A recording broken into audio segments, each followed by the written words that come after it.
Path of Night is an actual play Vampire the Masquerade podcast set in the classic world of darkness. We're all friends, we're here to have fun, but our story can include graphic violence, drug use, sexual content, and other mature themes. We've talked at our table about safety, comfort, and consent both as players and storytellers. We know what to expect, we're all excited to be here, and we want you to feel the same, so listener discretion is advised. Now, let's walk the Path of Night.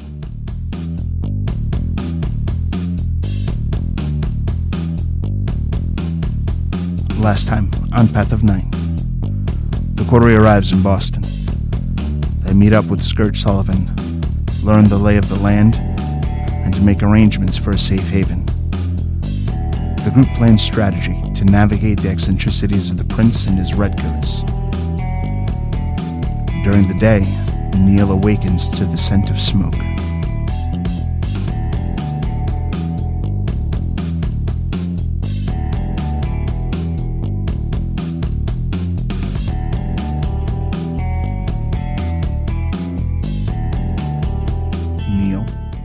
As the group of you rest, you find yourself very suddenly jerked awake by the power of your blood magic.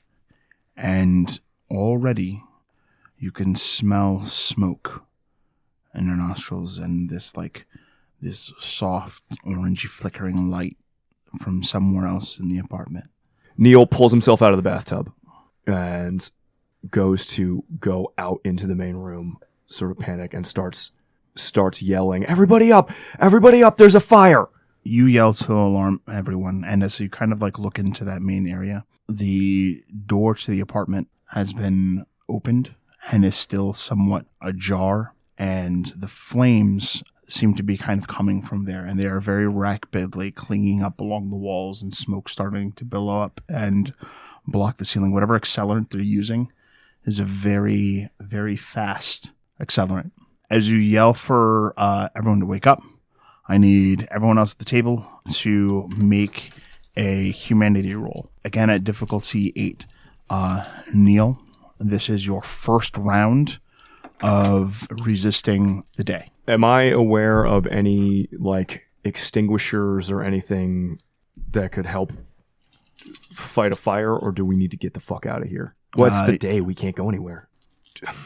Is there a basement? Don't know. Can I ask you 2 questions about the humanity roll? We can spend willpower, you said? Yes. Ones detract. Ones will subtract from success. 10s do not explode, correct? Correct. All right, I will spend a willpower. I am also spending a willpower. Yeah. Yeah, agreed.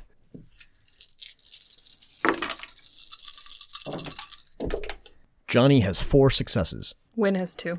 1 success. Counting the willpower. Counting the willpower. Miles Good has spend. 2. So this concludes the first round of Day Raid. So we're going to go ahead and start with the second round. You guys are going to have a little bit of time to dialogue, but as far as physically acting, each of you can do one thing unless you're expending blood for celerity.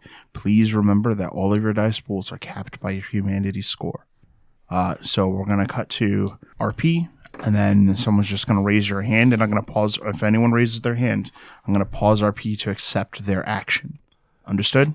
Lex, a question. You said the fire seems to be coming from the front door area, outside? That seems to be where the fire had initially started. So the closer you are to the front door, the closer you are to the actual fire itself. Okay. For the apartment, there is a fire escape, and there's a door. Sun. You guys are up on the second floor. The top of this round, this is when I am going to need a courage check from everyone. The difficulty of a courage check while trapped inside of a burning location is 9. Boy. I will spend a willpower on this, too. I am Yep, also spending. spending a willpower. Neil on this. is not a brave man. I'm not. I've been there, buddy. That's how I frenzied.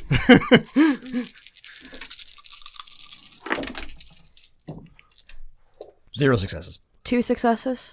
3 successes. 2 successes. With a willpower spend, I have 1 success. Unless Iron Will gives me any bonuses to my difficulty. It does not. Okay. As everyone starts to, eyes open, Johnny is very close to the fire. And at this point, his clothes are already starting to smoke. And as he wakes up, his fangs are bared, and the beast takes over, attempting to get him out of the area. The group of you immediately recognize that he has entered the Red Fear rot track. Somebody stop Johnny from trying to go outside. I'll try and take care of the fire. Can someone break a sink open or break open some pipes or something? Yes. I'll get Johnny. How many floors are in this place? We're on the second. How many total? 4. And the fire seems to be coming from the hallway, but is it below? Do we know anything else about it other than it's from in the hallway so far? You may roll investigation for this round if that's what you want to do. Okay. After saying, hey, fuck up the pipes and stuff, and sort of assuming that we can't go anywhere, Neil freaks out, and you said the fire seemed to be coming from like the door frame and maybe towards like the outside. And Neil immediately sort of backs away from the fire, freaked out, and then closes his eyes. And I'm going to attempt to make it rain heavily on the building. So you're going to make it rain outside? Yeah, to try and soak the area. Neil, why don't you go ahead and give me a roll for your weather control? Spending another willpower because I need this to go off now rather than like an hour from now. 6 successes for heavy rain. Okay, you're the overhead that is followed by a very sudden downpour. Wynn heads to the kitchen sink and turns both taps on in an effort to get some water going. The sink immediately starts to spray with a pretty steady current of water. And then she starts to try and yank the faucet to get a good gush going. What's your strength score? Strength 4. plus potence?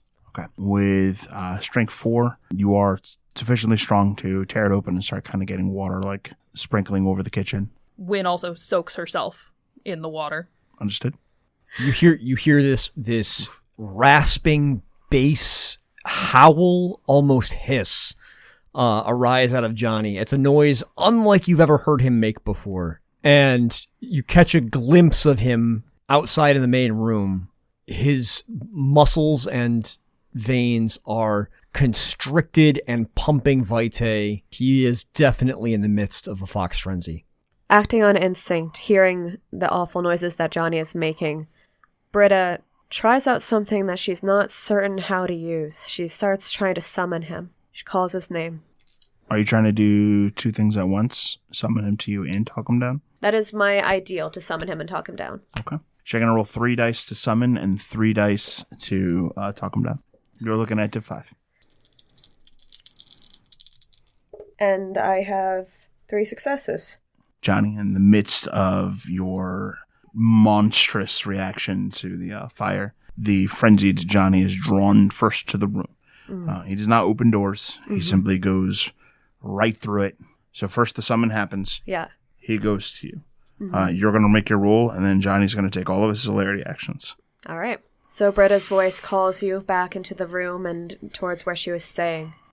Johnny, you put me out before when we were fighting. I know that you can face fire. You're brave enough for this. You can come back. Now you make the charisma leadership roll. There are 2 successes. Johnny, give me a self-control roll. Unfortunately, you are a Bruja, so this is going to be at difficulty 7. 3 successes. Johnny's eyes, which his pupils seem to be in a kind of a constant state of vibration when he first comes into the room, suddenly stop shaking, and he focuses very clearly on you. Britta has her hand on where the wounds were, the ones that have healed so far, as if really trying to show him that he's the one that saved her. He reaches out a hand and kind of just grips her on the shoulder really quick and nods. She nods back. Johnny, you've got an action. The fire's in the main room, right? Yes. Now, to be clear, I only had that 1 success on 1 action for being awake. Yeah, this is it. This is Britta.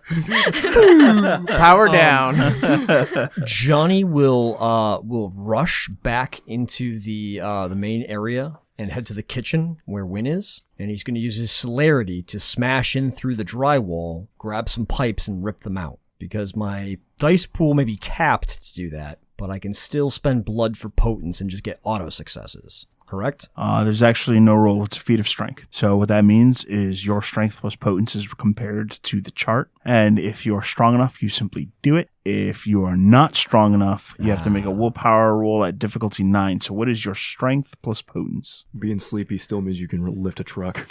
Strength plus potence is 8. Okay, yeah. So I'm sorry, you failed. Johnny rushes right up to Wynn, right next to her, seemingly in control of himself. plunges his fist into the drywall and comes back with a torn pipe and water that's spraying all over the place. The two of you have the kitchen area very quickly getting doused with a great deal of water. Gonna have to show me that trick at some point, Johnny. You got it. Maybe not tonight, though. Maybe not. I'm going to get up and move towards the main room to not investigate, but look at the fire as best I can. And then I have spent a celerity, so if I determine that I can do anything, I will. If not, I'm probably going to retreat towards the water. Okay. Why don't you go ahead and give me a perception roll? Your difficulty 7. It'd be difficulty 8 because I'm probably not wearing my glasses. Yep. That's not a botch, but not a success. All right. So the doorway is on fire. It's definitely on fire. So with my keen investigation abilities, I have determined that the front area is on fire, and I've decided to retreat to the kitchen where the water is. When Miles runs in to the room, Neil is standing there like, Miles, if I can get the fire away from the door, I need you to close it. I need somebody to close it. All right, I will stop my progression back to the kitchen and be prepared to close said door. That ends round 2. Any PCs who only had one success will now fall asleep, collapsing right where they were. So once Britta manages to get Johnny functional once more, the overbearing urge towards sleep catches up with her, and she starts stepping forward to try to follow him out, and finds herself stepping down onto one knee, and then finding the floor to be a very comfortable place to be, curling up and falling asleep. Johnny, for a moment you hear Britta right behind you, and then you don't.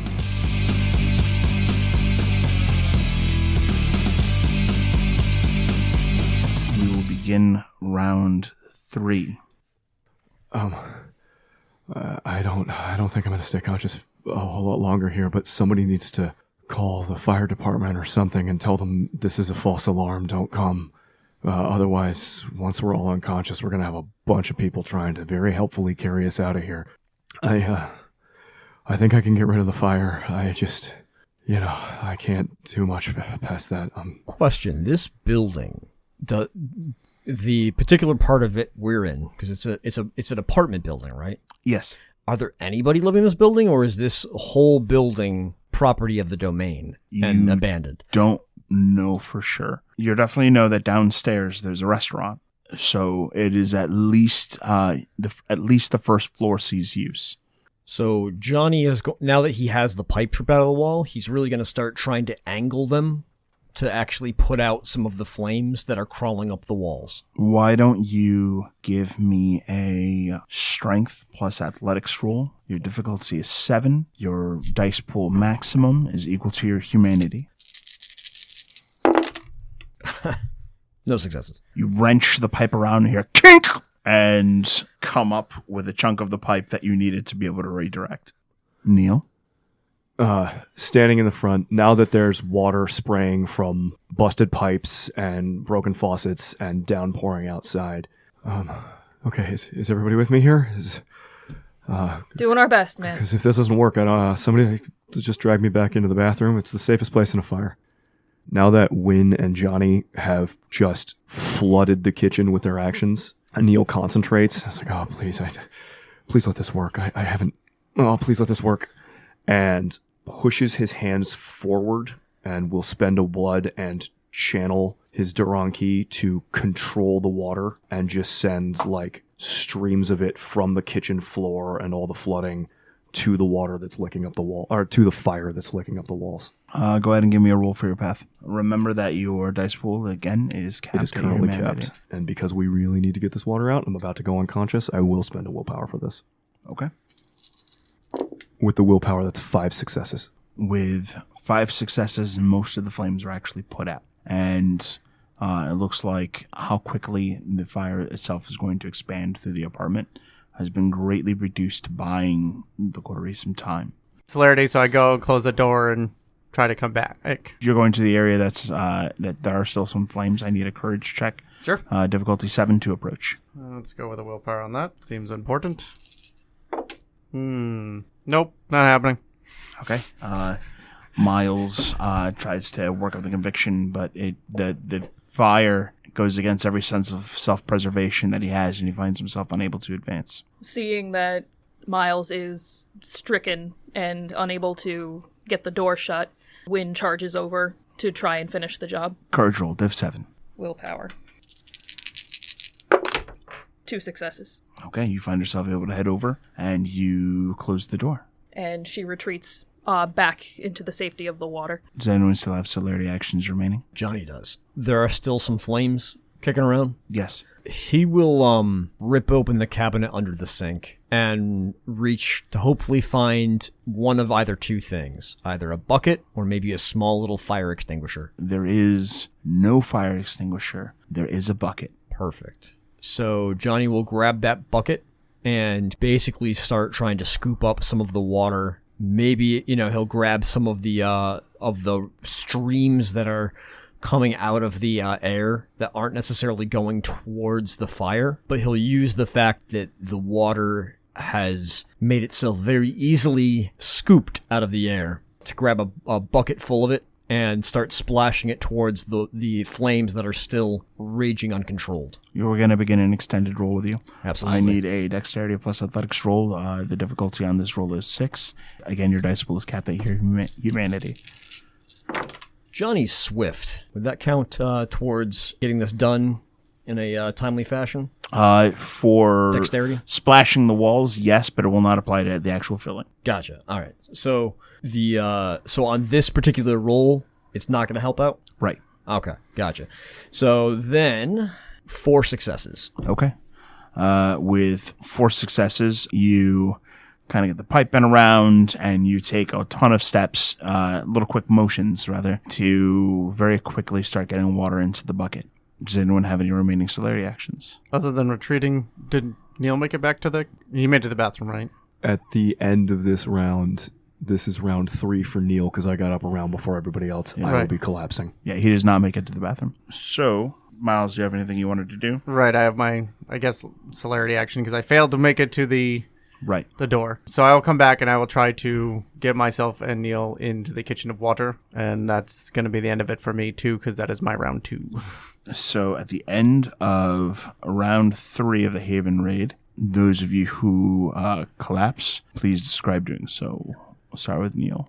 Neil, with his arms outstretched, just directing these thaumaturgical streams of water as Miles gets to him, just suddenly, his arms drop by his sides, and he just collapses in a very sleepy pile, going as corpse-like as any vampire when they sleep, and is no longer aware of the world around him. Doing a scoop drag as he comes back towards the kitchen. He kind of drags them both in there and then kind of just collapses and falls to his own undeath slumber. Probably face down. Blam. Yep. As Miles and Neil come back to the kitchen, Wynn is still dragging herself back there and manages to make it to a puddle before slumping. Her feet just get so heavy and she can't really lift her legs to step anymore, and she just goes to one knee, then the other, then to her side, then flops onto her side, unconscious and unaware. Oh boy, and then there was Johnny. Thank God Britta got you back And around. there was Johnny.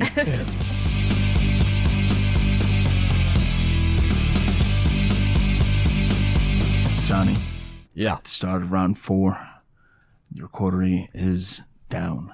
There's still some flames licking. A very slow expanse of the fire kind of begins to encroach and seep into the little haven that's been provided to you here in Boston. And it's just you versus the fire. What is your action? All right, now that I have a bucket filled with some water, I'm going to use that to try and put out the main bits of blaze so that this can finally be put out. So we're looking at dexterity athletics Yes, and swift supplies here, right? correct. 4 successes. With 4 successes, you splash the water up against the wall and put out the last of it. Did you have any celerity actions? I this round? do. What do you plan to do?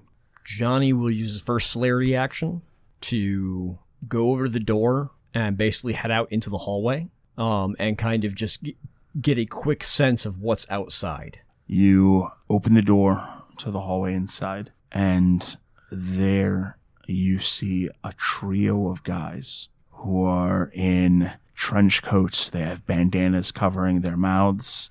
and they are armed with knives and relatively minor weapons. But it's definitely 3 guys, and they look very surprised to see you. Johnny has a second celerity action. He will obliterate the first one with a big, meaty punch to the face. Give me a roll. 2 successes. All right. 1 die carries over, and go ahead and give me damage. Is this limited by my humanity? No. Pretty sure you can still spend opponents for auto damage too. Oh, I can. Just wanted to remind you because I know leaving things up to the dice isn't always the best for you.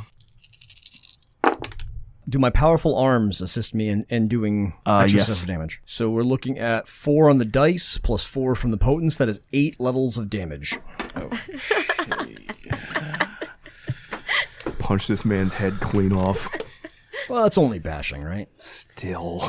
That's one of the one things I like Yeah, about. these are. I'm gonna get everybody breakfast. Okay.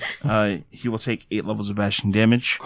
1 level will roll around into lethal damage as you smash his jaw in. The person ragdolls and, after being sent a few feet away, just hits the ground, twitching and seemingly in the midst of a seizure. Do you have any other celerity actions? I do not. The last thing you see is the 2 remaining men looking between each other, unsure of what to do. Oh no, I still have another round. I had 4. Oh. I had 4 successes to stay awake. Never mind. Yeah, Johnny had 4 successes and was a round after I got up. The last thing he sees before he goes red. The The last thing Johnny sees before he sees another man's head explode. Yeah. Listen, I knew Okay. I had to get back in this fight. I mean, yes. Okay.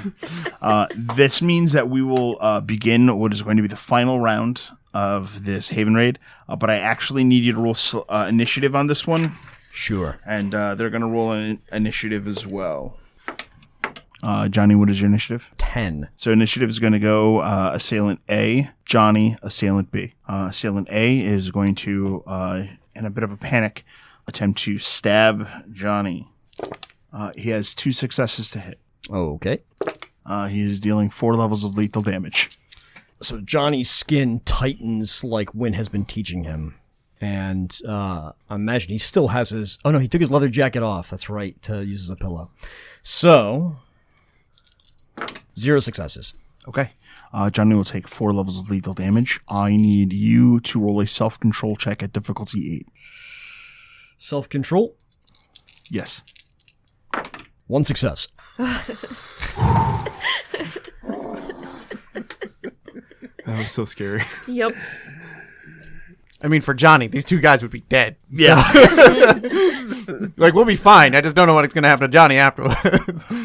With my first action, I will split to grab the guy that stabbed me and bite him. Roll it. I'm gonna spend a willpower to grab him. Yep. So 4 successes to grab him. Yeah, he is grabbed and his feet dangle above the floor. Bite attack strike difficulty 5. Fantastic. And they deal strength +1 ag. I'll spend another willpower to make sure this happens. 3 successes. 2 dice carry over. You're rolling strength +3 dice of aggravated damage. Can I gain Vitae from this? You may choose to feed instead, which means you may take up to 3 blood, and he will take 3 levels of damage. I will do that because I need the blood. Understood. He will submit to the kiss. That's how Bruja feed. Can I then spend a blood to heal a point of damage? It takes an action to do so. So you can use one of your celerity actions to pause and Fair enough. heal. The other guy is going to attempt to stab you. Sure. He has 3 successes on the attack roll. Actually, 4 successes on the attack roll. 3 carry over. Strength. Knife die. He is 3 levels of lethal damage coming at you. All right. I will try to soak. I soak 2 of those. I will take a single point of damage. Okay. He stabs furiously at your back in hopes of accomplishing something, but does not seem to. Celerity actions. From here on out, it's all you. My first celerity action, I will continue to drink 3 more levels of damage to him. Okay. His eyes flutter. Do I taste anything interesting about this blood? No, right now he tastes like a guy who's going to fucking die in the next couple seconds. There doesn't seem to be anything unusual going on. It's certainly not like the lupine. All right, so that's action 1. Action 2. is going to be to grab his friend. So I drop him and then grab his buddy. Okay. Well, two successes, 3 of swift counts. Swift counts, so 3 successes. And then my final celerity action will be to bite and tear his throat out. Okay, give me a Dex or Sprawl, difficulty 5. 4 successes. 3 will roll over into damage. You are rolling strength plus 4 dice of aggravated damage. Potence to just auto go through. It's so not okay. Well, my powerful arms doesn't count for those 10s. Unfortunately, no. That's 10 aggravated damage. I believe you Kool-Aid manned him. You bite at his throat with a full chunk of his flesh in your mouth. The last thing you see, for real this time, is his head kind of dangling, only attached by skin to the rest of his body, as he slumps, completely dead. Blood is all over the walls, and you drop to your knees, satiated from the violence that you just unleashed on your enemies. Well, the good news is that we're safe now. The bad news is that if somebody happens to be walking down this hallway, they'll find a bloodbath. But positive side of that is all the people in the hallway are dead, so maybe they'll just take me to the morgue. I mean, you might still have... I mean, you do have lots of knife wounds. I wasn't sure if you had any movement left over, because you might be able to just, like, get Duck into back inside. Unfortunately, celerity actions, you only can take one. You can't really split them. Right. So I don't think I can actually make it back inside. You can hit people and move on Yeah? celerity actions, yeah. Oh. So you could probably kill the last guy inside the apartment. I was going to say, in that case, if I could, while I'm making these moves, if I could toss people towards or through the door and bring this violence inside and try and slump against the door with my last final breath, that would be ideal. Okay, yeah, I'm good with that. I do need a humanity check. That's fair. Oh I need boy. a conscience roll at difficulty 8. 0 successes. What's your humanity score now? 5. All right. That's my first point of humanity lost throughout this campaign. Same here. Yes, me Yeah. too. For the first time in your own life, you actually feel like these fuckers had it coming. When everybody finally does manage to wait. Oh, actually, these guys, one of them is just knocked unconscious. I mean, he's going to take a while to heal all of that bashing. He's probably not going to be getting out of here very easily. Yeah. Because I punched him so hard I did lethal. The other guy is drained almost completely of blood, so he's not going. The guy who got knocked out is going to take a few weeks to wake up. A few weeks. And he's in the best shape. The blood guy, he's done. Like, Yeah. that's... But guy's done. Headless guy, also kind of fucked.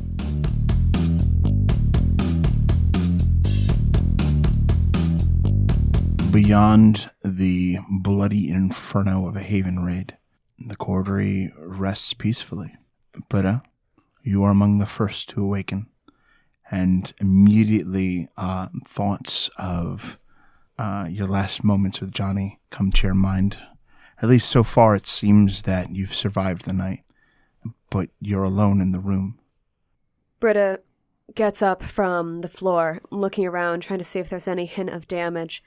But the room looks pretty normal, so she bursts out into the main room. What you find in the main area is anything but normal. Around the doorway that leads out of the apartment, there are scorch marks everywhere, but though the fire seems to have been contained, what you don't expect, or didn't expect, was the blood and gore that fills that little pathway leading to the door out of the apartment. And slumped with his back to the door, head against the heavy, like, metal front door, is a Johnny that is caked in dried blood. His shirt is completely drenched and red, and it's not just blood, but pieces of people clinging to him. And beside him is a trio of people you've never seen before. All of them in varying degrees of bad condition, ranging from a smashed jaw to just about completely decapitated and resting against what was once a white wall. Johnny seems to rest peacefully, unmoving, eyes closed as if he was a corpse among them. Can I tell that he's not in torpor, or does the blood coating him make it difficult to see? He is clearly not in torpor. Okay. Britta's eyes will fall onto all of that gore, and there's a moment where she instinctually steps back, but she collects herself and forces herself to walk forwards, and she approaches, kneels down very carefully by Johnny, trying to see what's the damage to him, if he's all right. She can tell that he's not in torpor. That was her first thought. But as she's looking to these bodies beside him, she can't help but feel there's that very human instinct to check whether or not all of the blood covering him is his or not. There's that sickening realization that they've passed that point of humanity, and that even if he were very hurt, that's not how vampire blood works. And so she sees these stab wounds in him. I think Johnny actually still might even have the knives sticking in him. Are they? At least one. Her hand sort of goes right by the knife handle. There's that instinct of, should it be left in or should it be taken out? But she pulls her hand back and sits back a little bit to give him some room, looking away and kind of just waiting for him to get up. In the just completely flooded kitchen, Neil sort of stirs, sloshing the water around himself, gets up slowly and looks around, a little surprised that he's still alive. Looks down at Wynn and Miles nearby to him, both of whom are asleep, although Miles is starting to stir too. I think it's that point you realize that the water you've sloshed awake in is actually has the taste of blood in it. There was enough blood seeping out that it's probably mixed together. The guy that lost his head has probably leaked. Neil kind of looks confused and stumbles out into the main room, taking in all the details and just looking at Britta by Johnny. Oh my God, what happened? It looks like... And she trails off. Her eyes go back to Johnny, and she tries to think of a way to vocalize it, but all that really comes out is, it looks like these were the guys that started it. God, I hope so, he says, looking at the, decapitated corpse. Miles finally starts getting up off the ground and sighs loudly to find himself in a puddle of water.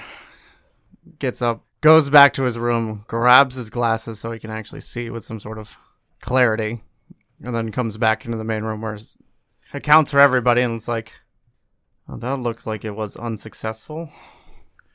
The decapitated person, it does not look like it was like a knife or a sword. It looks like his head was chewed off. Did you check them for ID or anything like that yet? And No. are any of them still alive? I just got up. I don't know. I can do it. And Britta, her hands are probably shaking a little bit as she starts, unfortunately, with the headless man, because that's where her eyes fell when Miles started talking about the unconscious people. So Johnny's got a bunch of blood, but covering his face and all down the front of him and everything like that. Yeah, he'll probably be fine. And I will check over for ID. They do not seem to have carried any personal identification or anything of the sort. Britta checks thoroughly, but she has no success, and as she pulls her hands away, she does that useless motion of trying to wipe them against each other and just finds that they're becoming more and more red. So she stands and she tries to... There's plenty of water in the kitchen at this point. Let's check on Wynn, but I think we all came out of this okay. What's the... Or should we call the Scourge or something? What's the protocol here? I don't really know. Yeah, we probably should. This is compromised, and he brought us here. I mean, that's a little suspicious of itself, but... Well, it's not hard to find people. If nothing else, we need to let him know that we need to go somewhere else, or if we can secure our own place, because... I will let you guys deal with that. I'm not... Well, we also need to check and make sure that the flooding hasn't alerted the people below us, or what the deal is with that. I don't suppose anybody managed to look at a watch or something when we woke up. I mean, I don't I particularly... have no idea how long it's been. I mean, I can check my watch. No, I mean, like, from when we woke up to now. Miles successfully determines what time it is. Yes. I meant, like, to do... Okay, never mind.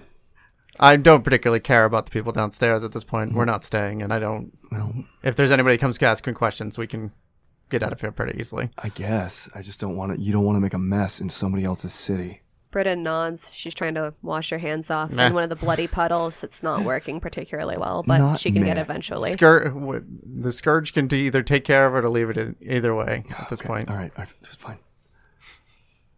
Do we know who did... We don't know who sent these people. It looks like one of them... Actually, they both might be alive. Huh. Yeah, we definitely need to call the city then. Right. Let's get our stuff together because... Well, we gotta wait for Johnny and Wynn to get up anyways. Wynn kind of stirs, finding herself in a puddle, and it's not the worst way she's ever woken up. You know, sticky and damp and reeking slightly of blood. But this is not the best. She finds that because she fell asleep in a giant puddle that has become diluted with blood, there's a pink tinge to her hair and the side of her face that was in the puddle. And she kind of pushes herself upright and looks around. What the fuck did I miss? We're, trying to piece that together. Oh, Jesus Christ, what? Oh my god. Is there water still spraying? Or did somebody call and get that shut off? There is no water spraying at this point. Okay. The apartment does not have water. I don't know. You okay? Is everybody okay, by the way? I'm Is okay. Does everybody hurt? I mean, I'm still in Boston, so... Johnny's clearly got some damage on him. As you look back towards Johnny, you notice his eyes are now open, and he's kind of staring at you. Britta looks back. The bags under his eyes are a little bit more sunken. There's something just a little bit more feral about him than you remember from last night. And it's not just the fact that he's covered in blood. His features have definitely taken on just a darker aspect. Hey, are you... Thanks for keeping me in the fight, kid. You're welcome, but He it kind of looks grunts like in pain as he pulls the knife out and drops it on the ground. it looks like it got to you too, the fight. I just finished it. Everyone okay? Are you okay? I've had worse nights. Man, with your track record, that means shit. Are you okay? I fed off these goons a bit. I didn't get a chance to ask them who they were or what they wanted. I'm not sure they would have been terribly forthcoming if you had. Juddy's gonna reach down and continue to feed off the bodies of the three. Preferably, he'll drink the blood from those who are dead. I don't know how many of them are dead at this point. 2 of them are dead. One of them is just not conscious. The 2 dead ones don't have much blood left. No. How much can he get from those 2? One of them only had 1 pint of Vitae left available from your feeding. The other one has 2, so 3 in all. Johnny will take that. Britta, seeing this start to happen, I would like to roll medicine to see if any of these guys... Obviously, one is not alive, but there's a question mark above 2 of them, I think. I mean, as you see Johnny feed... There's no reaction. Yeah, the 2 that he's... Exactly, the 2 that he's feeding from, they're already gone. But I'd still like to check that last one. Yeah. Yeah, that's medicine plus... Intelligence. Can you see if you can wake him? Yeah, I'll see what I can do. 1 success. With 1 success, you can determine that this person is still alive, but has been beaten so badly that it might be a long time before they wake up. There's, I don't think there's any way that we can really get him to wake up much faster unless, I guess, supernatural healing. I see. So Johnny punched him into the Millennium. Yeah, he, and Britta just kind of trails off.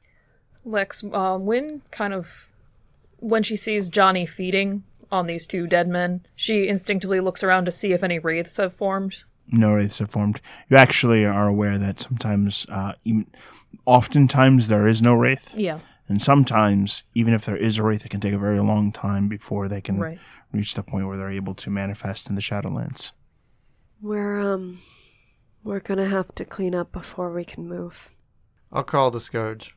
I think that's probably our best course of action. Yeah.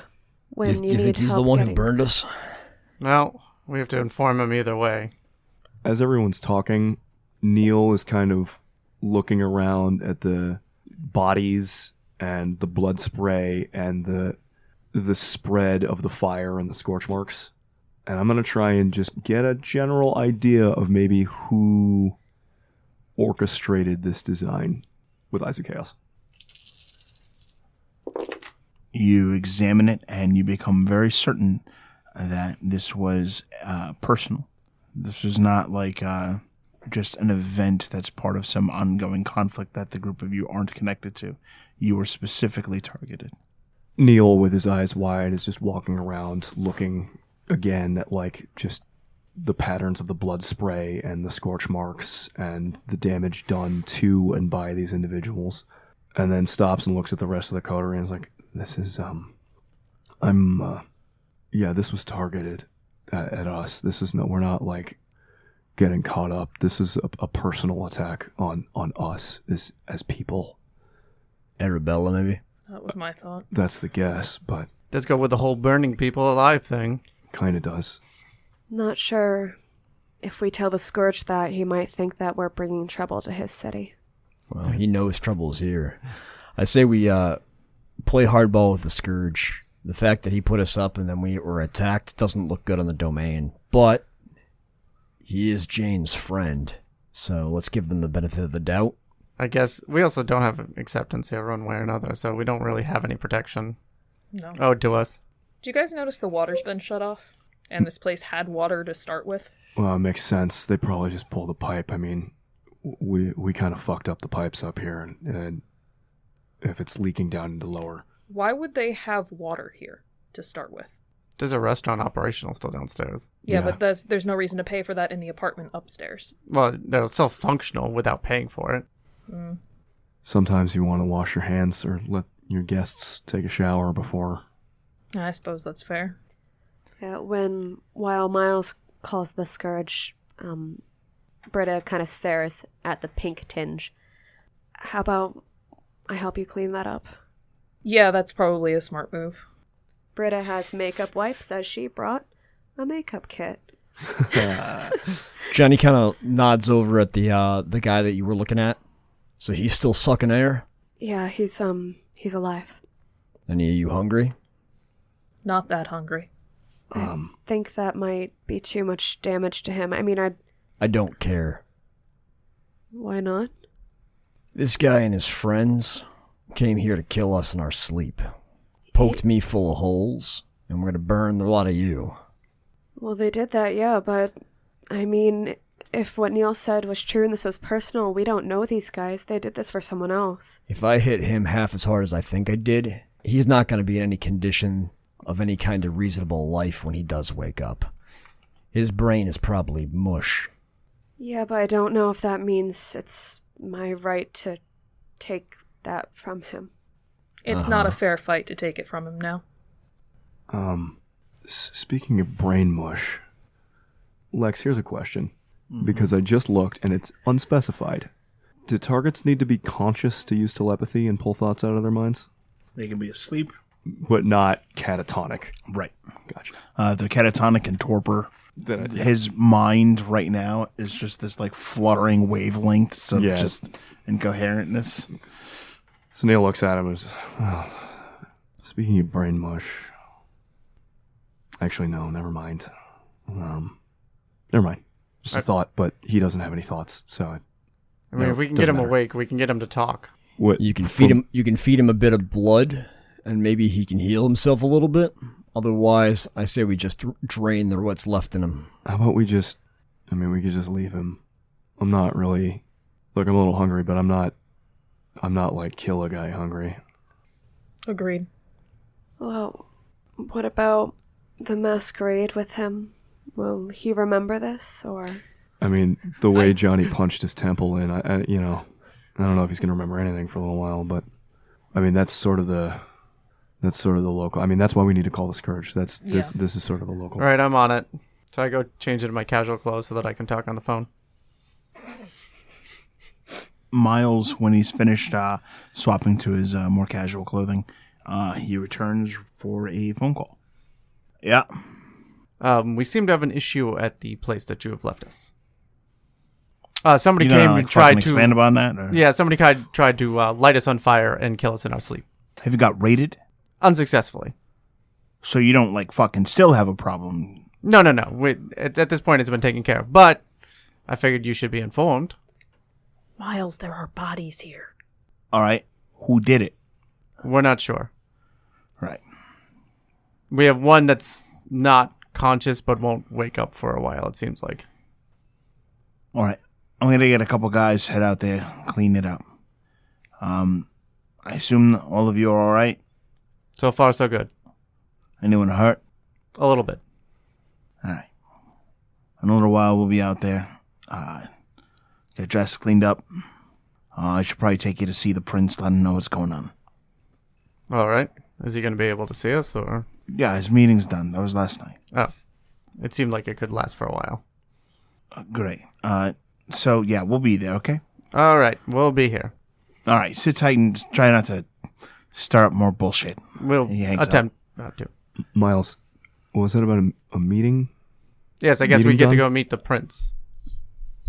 Neil looks down at his soaked, shitty clothes and everyone else's soaked, bloody clothes, And then me in my fresh clothes. and Miles in his slacks and blazer. All right, let's all change and just. They might want the guy. Britta says, looking at Johnny, kind of trying to get a read on his attitude towards not killing this guy. He seems a little bit short in terms of patience. It's not like he's ready to just jump at the guy's throat. It's just a little bit disconcerting. She lets her eyes kind of linger for a second from Johnny, then on to the guy who it would be nice to feed right now. But no, she goes to change. Yeah, gather all your gear. Looks like we won't be staying here, as we suspected. So, get ready to move out. Johnny will go through some of the cabinets and some of the closets. Are there any towels or any kind of old linens in anywhere? Aside from the curtains and blankets and sheets on the bed in the two bedrooms, that's about it. Yeah, so he'll just kind of dry off with one of the blankets then. At least try and get some of the wet out of his jeans and some of the blood off his jeans. He'll ditch the bloody shirt that he was wearing, try to wipe down his skin as much as he can, and put on one of the fresh new white shirts, and put on his mercifully clean jacket. Once he's cleaned up, pops another Morley into his mouth, lights up. Wynn goes into the bedroom to change. She doesn't have extra shoes, so unfortunately her boots are making that squelching noise again. Ugh. Though it's for less gross reasons this time. She puts on a new flannel and takes a pillowcase from the bed and uses it to dry her hair, hopefully get some of the blood out of it. Britta is probably a little disconcerting as the first couple things are all right, where she takes the makeup wipes, makes sure to get the remainder of the blood out of Wynn's very noticeably bright hair. But afterwards, when Britta is fixing her makeup, there's something just not right about watching someone put lipstick on in this circumstance. Neil takes his soaked sweater off, keeps the damp, tie-dye t-shirt that he was wearing underneath it on, and then puts a new sweater on top. Did not bring a change of pants or shoes, and so just leaves his black slacks on. Within a few moments, the dampness from the t-shirt leaks through the sweater, but it's better than nothing. You may have Question taken mark? the t-shirt off. No, I want to leave it on. It makes me feel more comfortable. All right, then. All right. Miles, while we're talking about this and we have a couple of minutes, Mm-hmm. do you know when Arabella was embraced? You guys were... do you know the date? Officially, no, but I might be able to reach out. Okay, if you could find that out, ASAP, that would be super helpful. Can I, text Ventru Central? Because we've talked about that. The Ventru have a record of all these embraces. They and stuff celebrate their death days. Right. like a birthday. So yes. Because I knew that the other venture in the area knew who I was braced by and when, so I was wondering if I could get that same kind of information. So maybe just text, I don't know, Ventru administrative. It's not a thing you can text. Come on! This is something you're going to write a letter, you're going to pen it. Write a letter? God, get with the times, Venture. I mean, Are you serious? I mean, you might be able to call and talk to Prince Rollins. Yeah, no. I'm not... I mean, yes, I can, but... Sooner rather than later. Why do you need this? Because I could find out maybe what Arabella's up to. I just need to know when she died so I can look at my star chart book. He needs her horoscope. Yeah. By the way, are we healing this goon or not? I'll leave him for the scourge, in my opinion. I think I'd rather have our coterie know the information he has rather than the domain. I mean, is giving him blood really going to get him back up? Yes. Are you sure on that? Yes. Right? Yeah. I didn't think it automatically worked. Make him a ghoul. Does anyone have the blood to spare? I do. I'm a little tapped. But here's the question. We already told the Scourge about this and told the Scourge that there was one guy who was not dead. Are we going to get in trouble for just ghouling some rando in a domain we're not welcome in yet? I'm willing to take that chance. I know you're willing to take that chance. That did not answer my question. I don't know. What's the protocol here? Can I roll etiquette? Politics. I got that. Holy A crap, little I bit. have a dot of that. I have a small I amount. have one dot. Well, but you I'm gonna technically defer- are a primogen. Yeah. I think that's when you bought it. I'm deferring to Miles on this one. What is it? Politics intelligence? Yes. All right. Not my strongest suit. Malkavian domain, defeat. Oh, because it's nonsensical. I mean, yeah. Something knights. Nah, botch. You are pretty sure that you are able to ghoul someone just fine. You just have to keep the ghoul, and you need to notify the domain of the action just in case you engage in poaching. I mean, my general knowledge of normal domain says that, yeah, we would be able to if we, registered with the prince/domain afterwards. Okay, so he's not... I mean, either way, he's going to go to the domain, right? So can we just do it afterwards, after we talk to the prince? Because I feel like asking the prince, right? So we're just notifying the prince. So I feel like that I'm not going to get myself involved with it since the prince already hates me, just by the depth of my birth. That's fair. Johnny stamps his cigarette out and goes, I'm making an executive brouhaha decision. Pulls out his boot knife, stabs his hand, and feeds the guy a point of blood. Johnny, what the fuck are you doing? I'm waking him up so we can ask him who the fuck he is and who sent us here. I mean, Miles said it was okay. And when I'm done, I'm gonna reclaim my blood. And this guy died before the Scourge got here. Well, Johnny, you're not acting right. I'm not okay with Guy just slurps on murdering blood. a guy. Some of his head wounds starting to heal. His jaw is shattered, and it mends just enough for him to drink. Johnny pulls his hand back the second he knows the guy's moving around.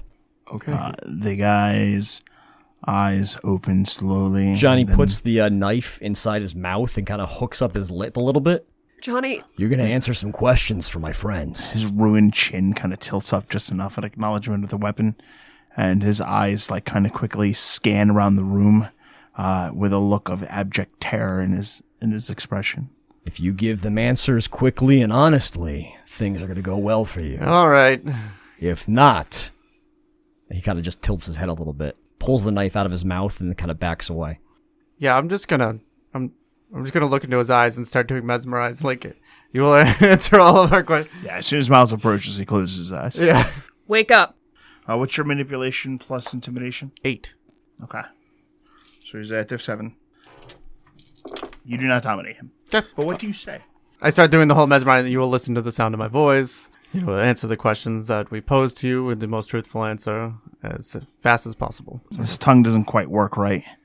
And it's just the current slight shaking of his head with the eyes closed, resisting the call of your discipline. Miles, it's okay. You can just ask the question. Just ask your questions. Who sent you? as Miles is asking his questions, Neil is just going to kind of stare at the guy and try and get into his head. Roll it. -5. 3. So I will basically get like 3 decent thoughts pulled out of his head. Who sent you?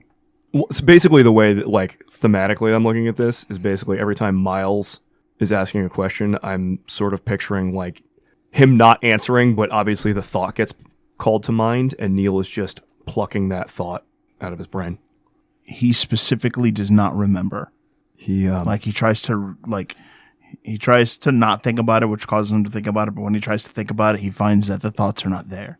He doesn't know. It's almost like somebody took that memory out of his mind, which answers some things. You will note that this person does not seem terribly capable of creative thought. Like there's something wrong with him mentally. Johnny, I don't know how hard you punch this guy, but like, I mean, he's basically like a worker bee.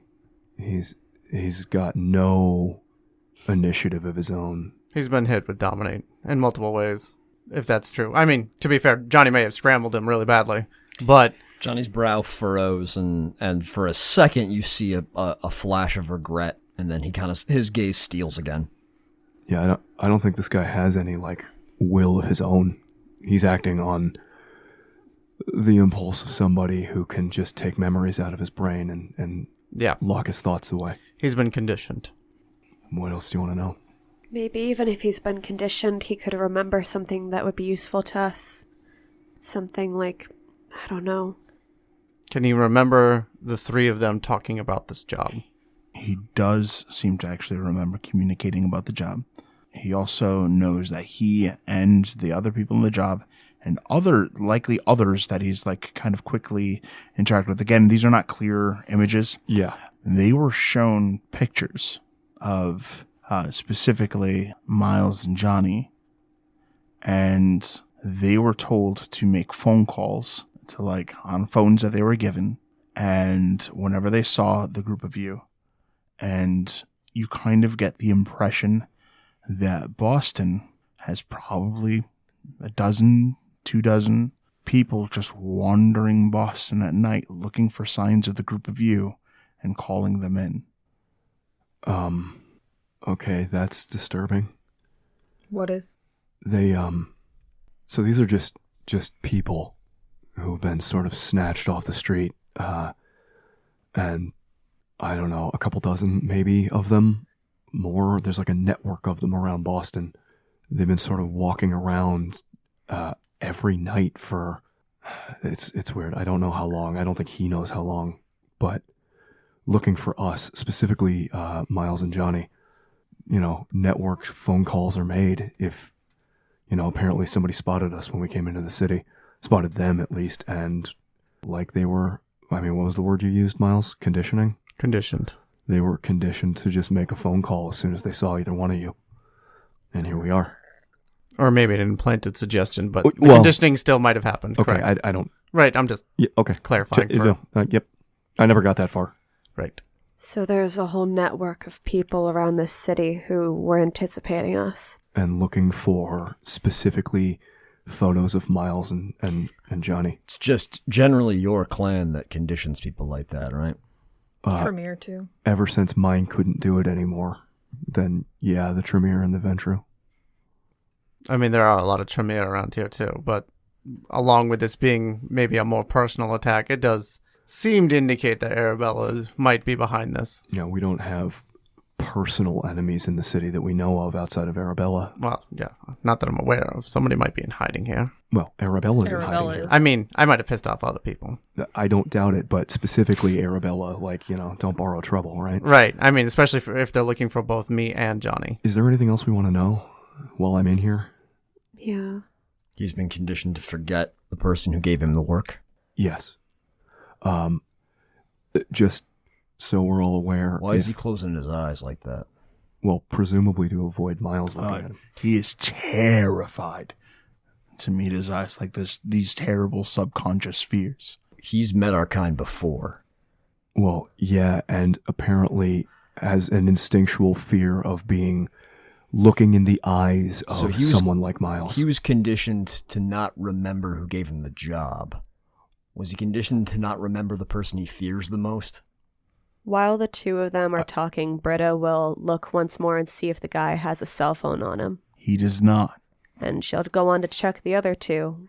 They specifically do not. You said that they were making calls, but none of them have their phones on them.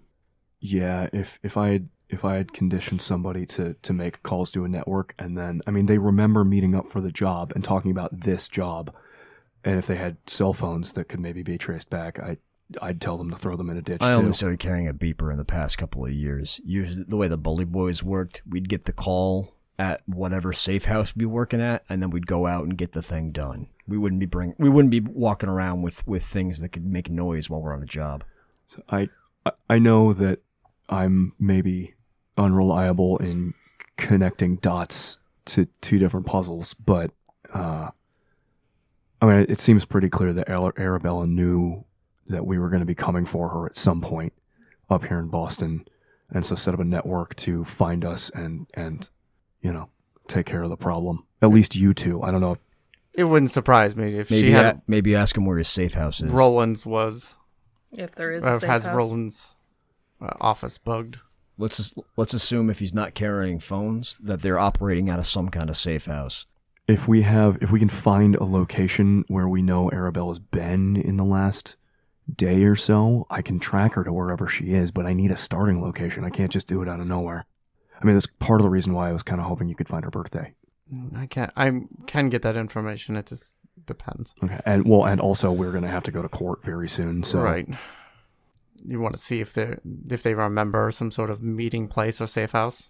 I think you have to ask him, man. Right. It's like, do you have a meeting place or safe house that you meet with these other individuals? He does not. Upon making the phone call, he received further instructions.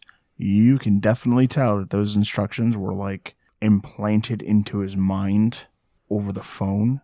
Okay. From there, they went to the restaurant downstairs. He met with other individuals who had approached him, and he had vaguely seen them before, hadn't really ever had extended conversations. They all literally just sat quietly waiting for dawn. Sometime around noon, there was a drop-off for the gear.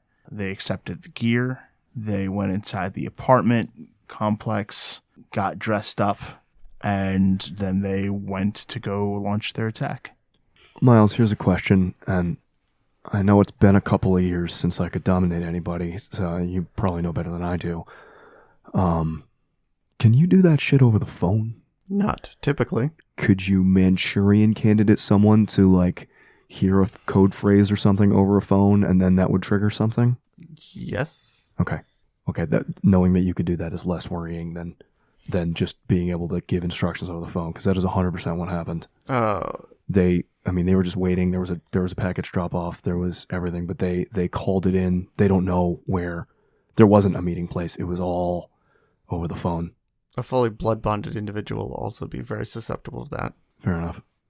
So that's, these guys were Manchurian candidated to come find us and kill us.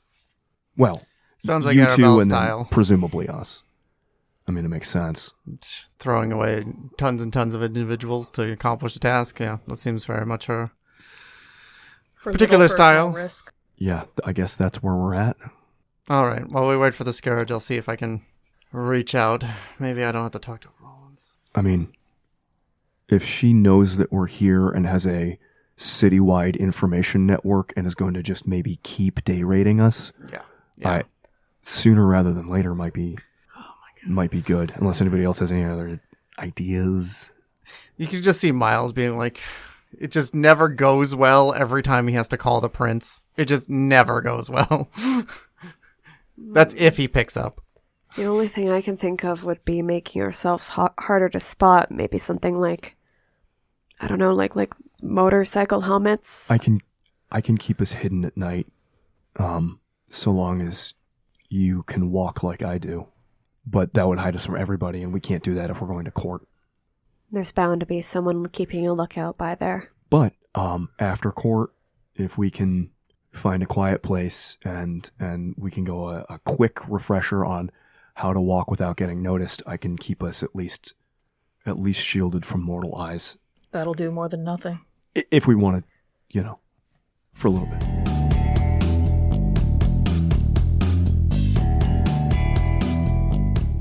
So I'll move away, and I will call Roland's office because I don't call Roland's directly. Is it clear that you're going to call the prince? It's clear that I'm moving away to make a call, which means it's generally something I don't want to be interrupted while doing. But did you clarify that you are specifically talking to Roland's? Neil did specifically say, hey, do you want to just call Roland's? Right, and then I made a lot of faces about it, and him and Hod, and then Yeah, left. and those faces are still happening. So. It's a flicker of blood-bonded interest from Britta. Hello? Hello? Miles speaking. How can I help you? Yes, I would like to talk to Prince Roland's if possible. Of course. One moment, please. Thank you. I have to just look around. Hello? Miles, is this you? Are you in Boston? Yes, I'm in Boston, Prince. How is it going there? Have you completed the task? We're well on our way, but it would be helpful if you could tell me the date that Arabella was embraced. It would help my Malkavian. April 2nd, 1932. Very good. We will hope to get this all wrapped up quite soon. How soon are we talking here? Miles, this needs to be done right away. Yes, You can't call me for wasting both of our times with this. I understand. This is the fastest way to do it, otherwise I wouldn't bother your grace. Good. Ta-ta. Thank you. Hangs up. Oh my god. I come back in, breathe out. April 2nd, 1932. Oh. She's old. Oh, okay. That's super helpful. And Neil just kind of sits down on the floor and pulls like his little book I wonder if he out of waited his a day. out of his fanny pack and just starts looking through like star charts and stuff. So she wouldn't be an April Fool's child. Knowing that while we're waiting, he'll take 10 minutes to not use horoscope, but to conduct the ritual astral portent to figure out what the most some of the big influences in her life are right now. Or rather, I guess the most powerful forces at work in her life. I only got one success. With one success, you become aware that the most important thing in her life right now is a cloven hoof.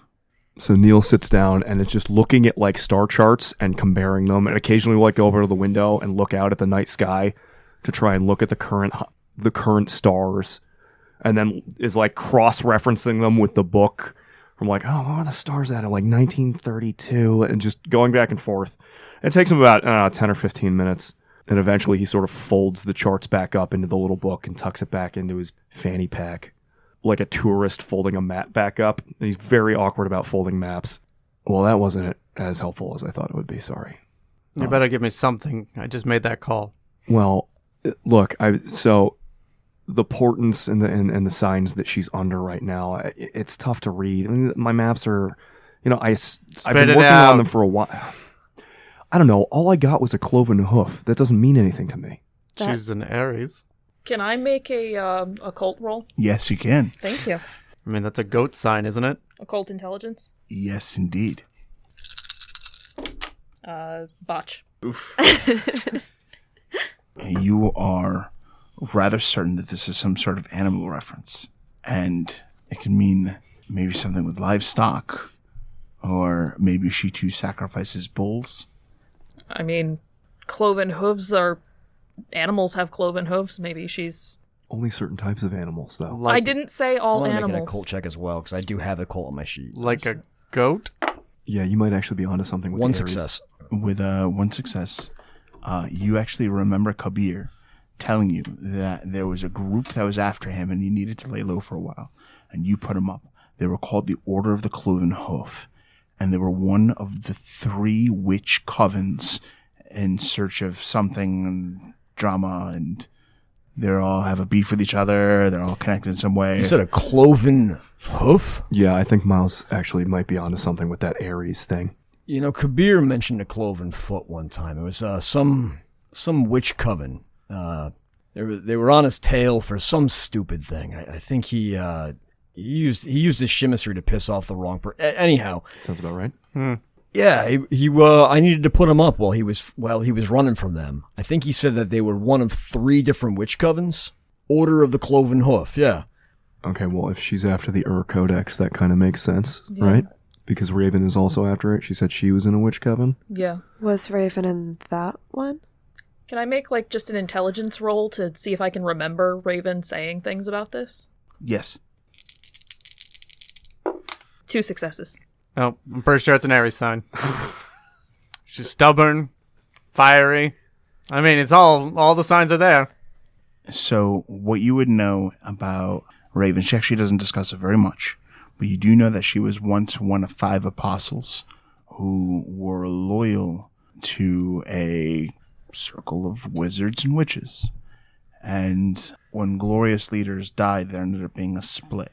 One group kept the Codex and were doing a lot of dark deeds, and she was one of the 5 who tried to keep true to the beliefs of the coven, and the 2 groups ended up in conflict with one another.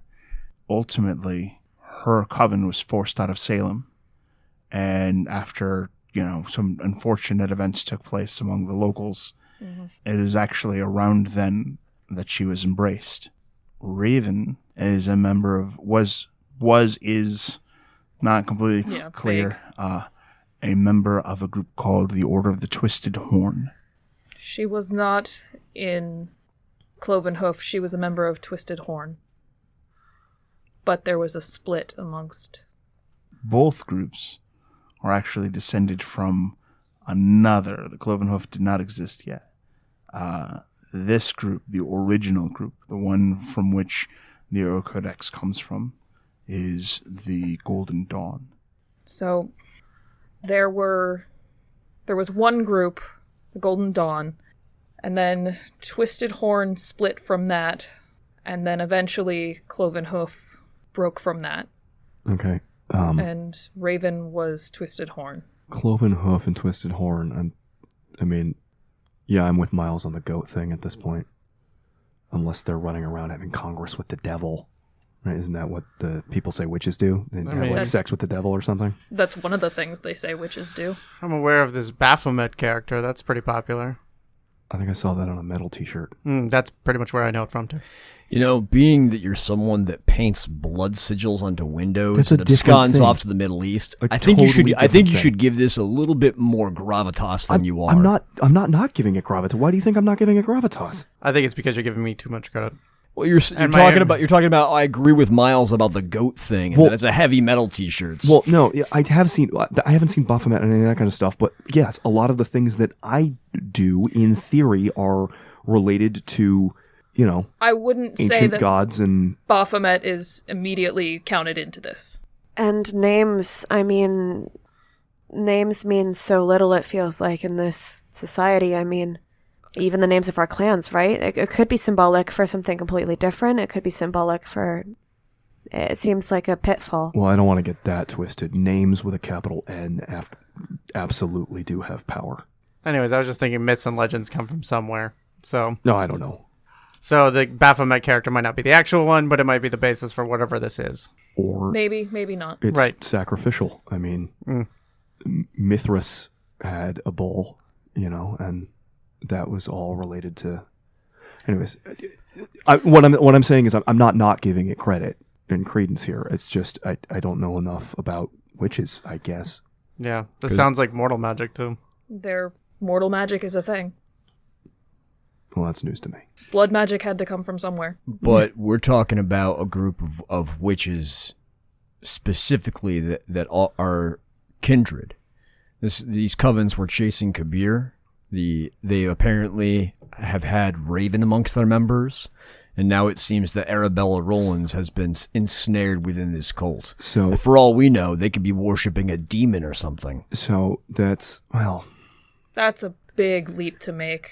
Well, I don't even know if that's a big leap to make. I think it's just sometimes people think you worship demons and they are just a different thing. Look, I'm trying to keep an open mind about blood sorcery, but No, anytime I hear it, that's where my mind goes. I appreciate it, and I appreciate how you could have that perspective. I think need to get in touch with Raven. I was about to suggest that. I think this is about the time that, since we're waiting anyways, maybe you can call a bird, send a bird messenger. That's the plan. What about our friend? I don't understand. I was watching a YouTube old YouTube videos. Remember the old X-Men You're Fired? Yes, Peter Yeah, Holmes. Peter Holmes. So me and Rebecca were watching it, and we commented that Pete Holmes as Xavier is actually really similar to Miles. Like with threats of mind control and all of that. And there's this moment where he's talking to Angel, who's like, "You fucking bird!" And Miles said that shit in the exact same tone. Yes. Oh man, yeah, you And did. we had both been thinking it, and I was the one who said it, but we were both like, there was no hesitation from Lex. It was just- really good. And like, I was not ready for like in the same weekend. 'Cause this was like Friday. For Tim to be like, "You fucking bird, call the fucking bird." That was the time when you call a bird. So I just need a second. I'm really sorry for derailing. Fucking bird. I'm sorry, I'll try to channel Pete Holmes. Please, No, and on channel your way out, Pete Holmes please more. try not to shit on my car. Fucking bird. Oh no, now I'm gonna watch these again. That was it. My bad. It sounds like this whole call was worth a call to Roland's at least, so win in my book. Well, thanks, Miles. You're welcome. All right, I'm gonna go find a bird and see if I can get in touch with Raven. Should I call Kabir? Yeah, that could be helpful. Why are we calling Kabir? Oh, about the... Ask him anything. He Right. knows about the cloven hoof. Sorry, I just got worried. It's a rough nose. It just puts me on edge. Boom, boom, boom. The door knocks. Guess that'll be... You guys ready to go? Am I reclaiming this guy or not? No. We're ready to go. Somebody, like, jimmies the door open, I guess. Yeah, Johnny will go over and open the door. How's it going, Sully? How's it going? He looks at you, and there's like 6 dudes with him. Are you and your friends ready to go? You got some shit in your hair. Yeah. I didn't bring a change of pants either. Oh yeah, I forgot that too. Sorry, we made a mess in your city here. Not my city, but what the he, like, it starts to really kind of get him how much blood is everywhere. The floor's completely flooded. There's scorch marks all over the place. Hell of a welcoming committee. Don't fucking put that on us. No, didn't mean you. We don't... These 3, he motions towards the floor, tried to burn the place down, and then were ready to jump us once we started fleeing out of the building. Unfortunately, we managed to put out the flames, and I got the jump on them. Alright. Then... who's this fucking guy? This one here? He points at the one alive. We killed 2 of them, and said we left one alive. But I was scared this one was going to die before you got here, so I gave him a bit of my vitae. We asked him a couple of questions, and we think that he's working for Arabella Rowlands. Do you get what you need out of him? We got what we could out of him. Ready to hand him over to you, and if the domain wants to try and get what they can out of him. His mind has been messed with. Compromised? Alright, don't need him. He turns to one of the guys, kind of like gives this quick motion. That guy pulls out a garrote and starts approaching the captive. Just so you know, like Neil is not looking at cold murder. It just it still bothers him. Just so you know, you got a couple of dozen of those around the city. It seems like. Fucking humans? No, people compromised by Arabella. Good to know. Just from one friendly domain to another. Yeah. If we get out of this meeting with any time to spare, if you could bring us to the place where you found that burned body left by Arabella, that would help us get on her trail. We can definitely do that. Very good. Thank you. The Regina kind of grabs this like soul by the hair and just drags him into the next room. and then shuts the door. Yeah, let's go. All right, my guys are going to clean this place up. Are you driving yourself out, or do you going to need a ride? We should probably check the car to make sure it's not compromised. Let's get a ride for now. It might be the fastest way. If we could stop at like some place I don't want to enter into court with this. I don't think the prince would appreciate it. I don't know that he's going to give a fuck. He's either really going to be really pissed off, or he's going to not notice at all. All right, I'll let It's you. pretty much a coin toss. Sure. I wouldn't. You're going to want to go with your idea, because the other end of the coin toss is that he flips out and has you killed. Right. So, Yeah. Take us to someplace appropriate, please. yeah, sounds good. All right. So, why don't you all head outside and get yourselves comfortable, and I'll make sure everything's done here, and we can go ahead and get you over to court. Much appreciated, Sullivan. Thank you for the ride and all. Neil is already leaving the apartment because a murder is happening in there. Britta's making sure everyone's got their stuff and flinching a bit, but moving forward. Sullivan does not seem fazed about ordering the execution of that person. My hard case bag and Johnny- everything else. Johnny go grabs his duffel bag and walks past, heading out. It gives kind of like one of those hard, knowing stares at Sullivan as he walks by. It's kind of like this look of acknowledgement, like a nod. Wynn grabs her bag and makes sure that, all of her stuff is packed up and follows with the group.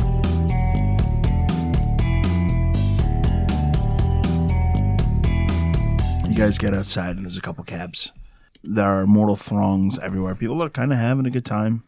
Real loud, it's cold, but, people are having fun. The group of you are able to hop in cabs. Where are you having them go, Miles?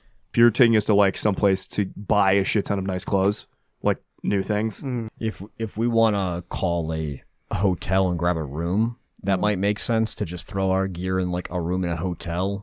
Like maybe use their shower and like some towels to clean off and change it into some new clothes. So you guys can do that. I can pick up clothes for you, so because I don't want to make the prince wait And longer. it doesn't have to be anything fancy. You get them a nice downtown hotel. Yeah, I can get that all set up. So because I don't want to spend forever doing this, so I can quite easily. So you're going to shop for clothes. Right. Everyone's going to take showers and get cleaned up at the hotel. Is that correct? Yep. Okay. You are able to do all of these things without incident. it's always nice to hear. Yep. We all hold our breath. Eventually, you're able to meet back at the new hotel room. Sullivan kind of drops a phone call, lets you guys know that it's time to go. Now you guys all look like professionals. Neil does not wear his tie-dye t-shirt under the nice clothes you buy him. That's why you have a very dark shirt over on top of it. Maybe an all black affair for you. Wow. Johnny's dressed in all Red Sox gear. Is it possible while Miles is shopping and someone else is showering that Wynn could Find a pigeon. find a pigeon? Yeah. She tries to not be obvious about it, but she, beckons a pigeon and starts speaking to the pigeon as in pigeon. Says, "Do you know who Raven is? Pigeon does not. There is a woman called Raven, and I need you to find her." And she gives a description of Raven, tells her which direction to fly in order to find her, and tells her to look for Raven the bird. What message do you give? What you seek is in Boston. Pigeon takes off. And Wynn heads back into the hotel room and kind of sits and waits for... It's unlikely the pigeon's going to be back anytime soon. She kind of sits and contemplates Johnny's behavior since they woke up and decides she needs to have a chat with him. It's not terribly urgent, but it is important. Mm-hmm. Absolutely. Is anyone else taking care of anything before you guys head to meet with the prince? Probably just rinses his hair out in the sink and dries off all of the grime off him with like a towel, like a wet towel, and just calls that close enough for jazz before putting on the new clothes. So he's actually probably one of the people who's ready first. I'm actually pretty clean apart from washing my hands more. Even though he probably doesn't need it, if we're given the time, Neil 100% takes a shower. Okay. So for this scene, I want you guys to picture Neil badly singing Blue Oyster Cult songs throughout your entire conversation. Yeah. Johnny, let's go have a smoke. All right. Johnny pops up and follows Wynn. Wynn kind of goes outside the hotel room door, kind of makes sure the hallway is clear. They head outside, actually, because they're going to be smoking. Yep. And she just kind of gives him a long look, Johnny lights 2 cigarettes and passes her one. Thanks, man. I don't think that guy's the only one who got his brain scrambled in that fight, Johnny. His eyebrows both kind of pop up cocked like, damn, they're just cutting to the chase. I'm not going to beat around the bush with you. I respect you too much for that. It was a rough night. Yeah, I can tell. Johnny, we can't both, we're the ones who give the hitting. We can't both be me. We can't both be the monsters. Wynn, first of all, you're not a monster. And look, this is what happens to people that do work like us. I know. But you weren't fighting it. You were given into it. I've been fighting it for a long time. I know. And it's exhausting. This year, if it keeps going the way it's been going, I don't know what I'm going to look like on the other side of it.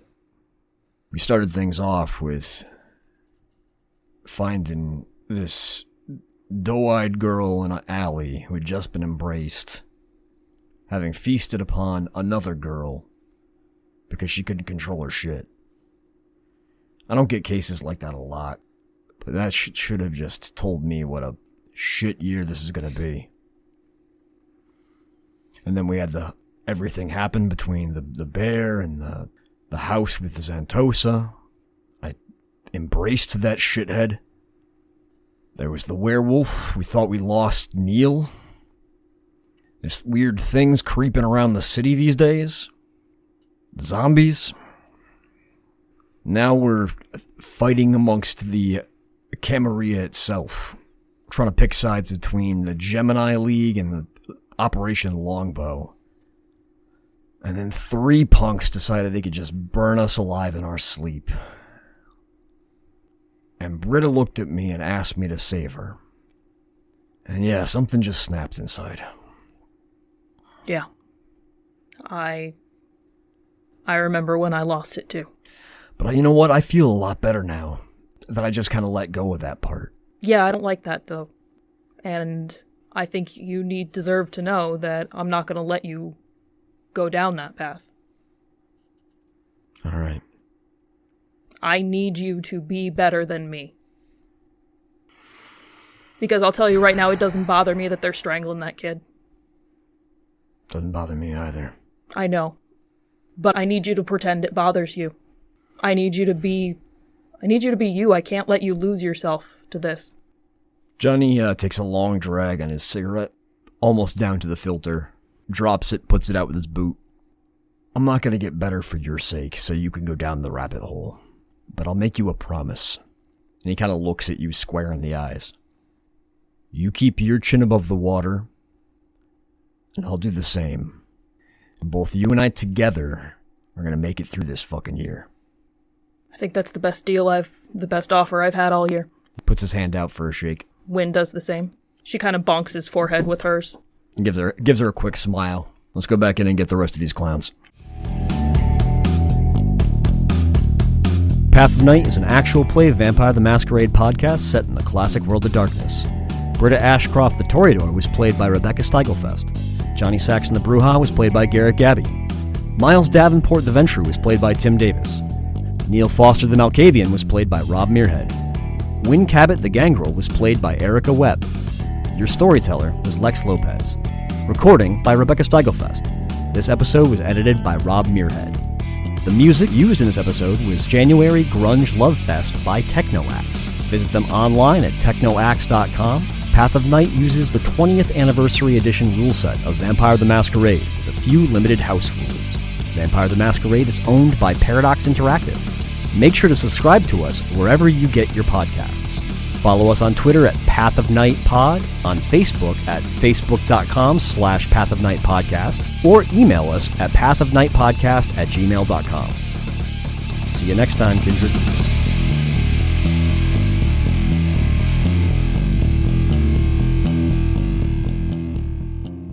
I feel like Roland's hung up. I was like, oh, I said ta-ta. Roland's is Alec Baldwin from 30 Rock. He's like, I don't know how to stand.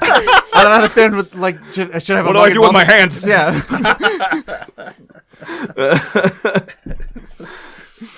My God, I'm never going to be picturing anything other than alcohol. I mean, fucking amazing. Alec Baldwin as Prince Rollins is kind of amazing casting choice. Yeah, yes, it suddenly makes him a little bit more likable, which I Right. don't know if I like, but at the same time, It kind of it's clicks. I like- can yeah. appreciate it. Wait, what do you mean? He's really likable. Oh boy, Well, just like Wynn and Miles. Miles, you can't just No, call me look- for random dates. it wasn't random. Didn't He was ask. very specific. Right. I was chuckling because I was thinking about Rollins being played by Alec Baldwin during 30 Rock, which then I started thinking about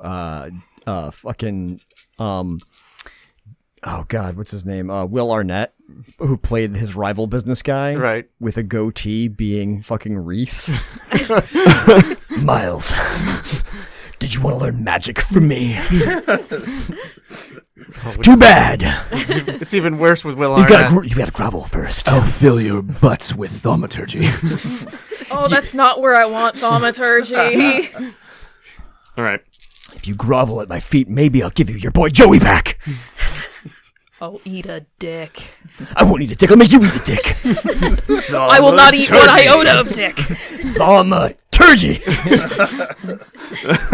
Alchemy.